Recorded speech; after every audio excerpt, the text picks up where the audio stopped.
I'm Dave Seeley, and I want to thank you for checking out my solo show at Abend Gallery.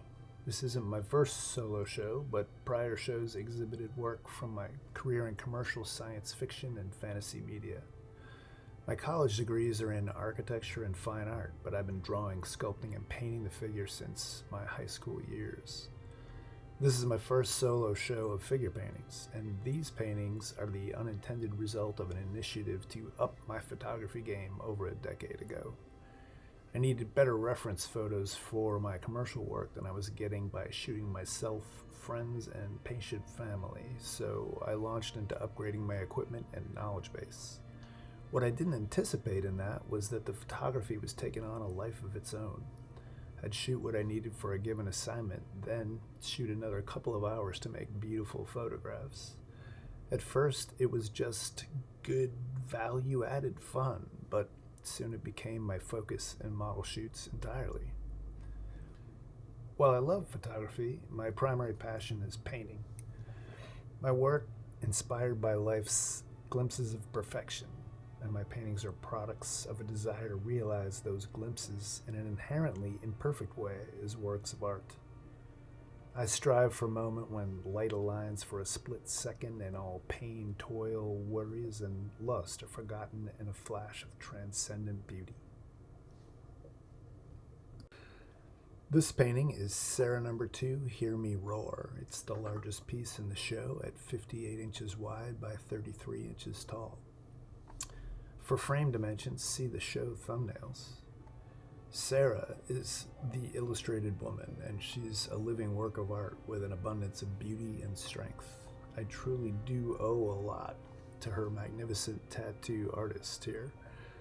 During the flurry of our shoot, I never focused beyond her total pattern to see that yellow dragon on her left hip and rib cage. After the shoot, when I did see it in the photographs, I immediately recalled the Helen Reddy song, I Am Woman, Hear Me Roar. There's a famous quote by architect Ludwig Mies van der Rohe, God is in the details. The show features several up-close video fly-throughs of particular pieces and full-resolution details with each painting. Please take time to look at those.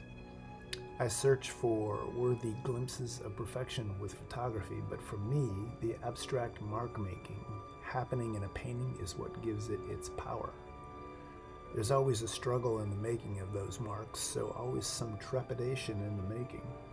But my satisfaction comes when the paint marks coalesce into a pleasing illusion when the work is complete. I like to think of the marks in a painting like the impurities in a fine whiskey. If they're right, they make the experience. And my inspirational glimpses are so ephemeral that capturing them is a series of tiny adjustments that approximate those moments, hence chasing imperfection. The next painting I want to talk about is Fiona number 1, Scarlet Witch. It's 24 by 36. Fiona was a local college art student, and we were inspired to make series with a lovely piece of fabric that I had laying around the studio. I was fascinated with the shadow shapes that we could make by stretching the fabric over her in a backlit setup. This shape reminds me of the costume of the Marvel Comics character Scarlet Witch, or the dress on John Singer Sargent's scandalous Madam X. Beside Fiona is Erica number 2, Play Me Like a Violin. It's 29 by 22. Erica was a recent dance school graduate and had a great elegance and poise. She was classic in her posing and reminiscent here of historical paintings. She had amazing hair and it draped beautifully in this reclining pose. I've got a thing about hands and feet in oil paint, and this is one good example of that. Look for Erica in an upcoming leaping series from me called Transcendent.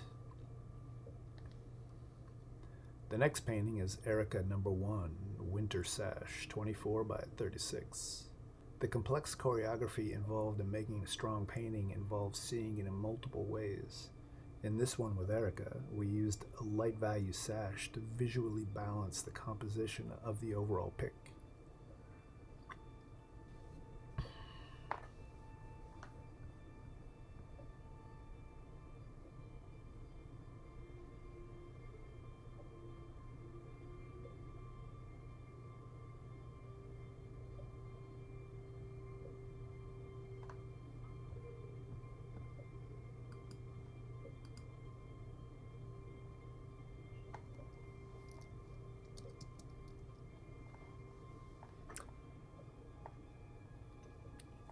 Caitlin number 1, Elemental Firestarter, is one of 2 paintings in the show at the larger size of 30 by 40. Caitlin was a traveling model that made contact on Model Mayhem, the social networking site for models and photographers. We had a phenomenal 3 hours and shot many great concepts. This pic was done for the annual IX Arts Show in Reading, Pennsylvania, run by the amazing Pat and Jeannie Wilshire. I've exhibited at IX since inception 15 years ago. One of the concepts I often shoot is poses for magical subjects in fantasy. I ask the model to imagine that they are controlling a magical sphere and to move it around.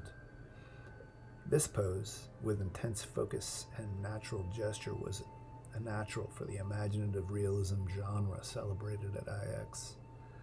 Look for lots more Caitlin coming in the near future. I have a favorite in progress on my easel now.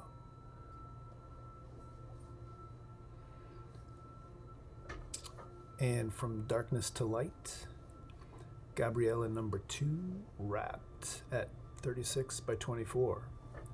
I connected with Gabby on Model Mayhem as well, and in order to create more modeling hours to make the trip from New York City worth her while, I had several artist friends come over and work with her too. While my friend Christina Carroll was working with the main camera and strobes from a ladder above, I snapped a series of available light shots while lying on the floor that became this painting. Sunlight was spilling onto the floor from a window on the left and bouncing all over in lovely patches. This one suffers a bit from being just too pretty, and typically I'd remedy that, but on this one I couldn't bring myself to rein it in. And back to dark again is Audrey number 1, The Thinker, 36 by 24. In this one, I used most of the controlled light of the strobes to define light outlines around her figure against a blackout background floating her against night. The dark bedsheets folds remind me of waves after sunset. In this series, I liked this shot best when she brought her fist to her forehead in a familiar pose of Rodin's Thinker.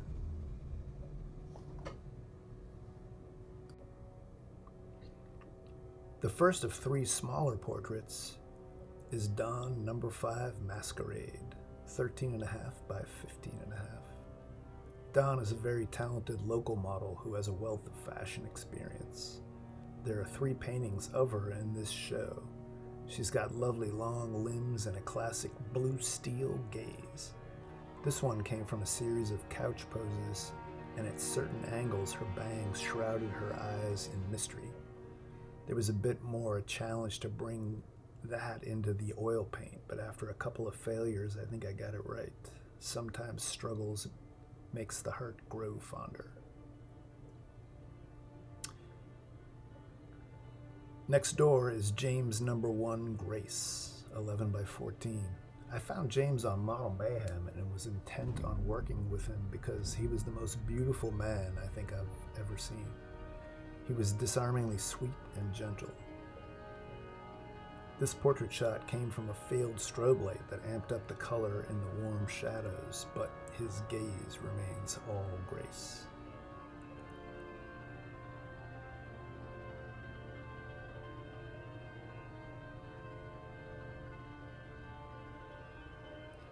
And last in this trio of portraits is Jared number 1, Winged Nike of Medusa, 13.5 by 15.5.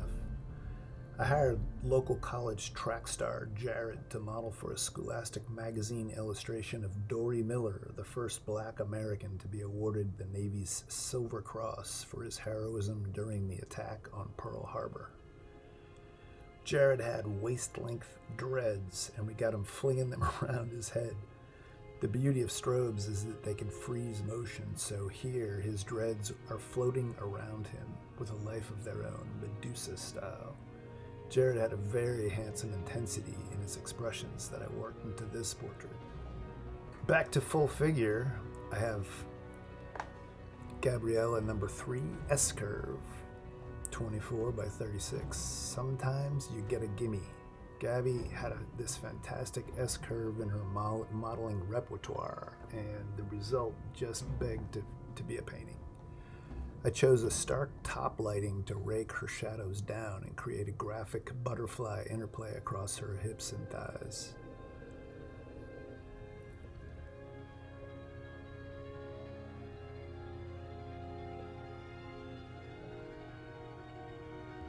Next up is Sarah number 3, the Matador, 24 by 36.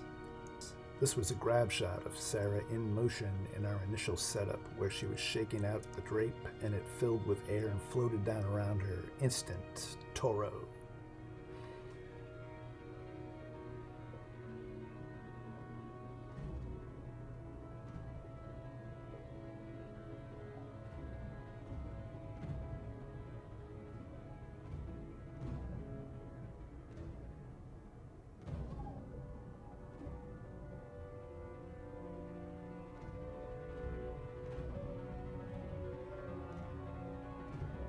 Dawn number 4, second offense, 13 by 24.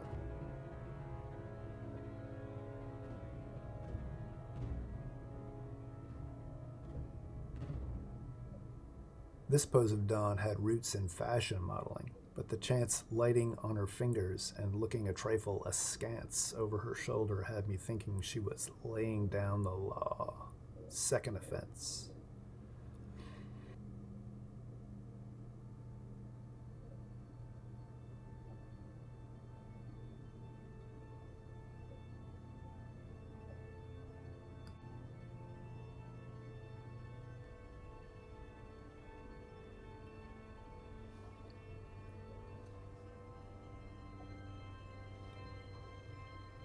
Dawn number 1, Blue Dawn.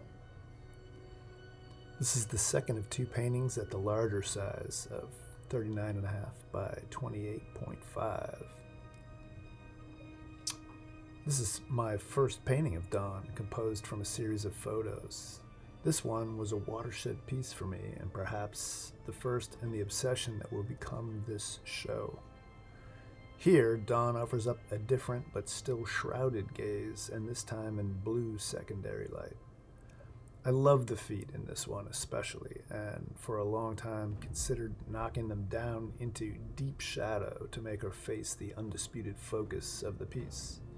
I thought they were perhaps too competitive, but alas, those feet demanded to be as prominent as you see here. Each painting does have a life of its own. And lastly, one of my faves in the show, Audrey number 2, Q, 30 by 24. Audrey was amazingly versatile, and this pose came from a series of floor art nude poses where I had her folding into a ball, a tuck. I love the hands here, and if you want to see higher resolution details, check this one out on the site. I actually considered turning this and showing it 90 degrees clockwise because it's lovely and a bit macabre with her shins stuck to the wall and her hands hanging down. Lean your heads left and see what I mean.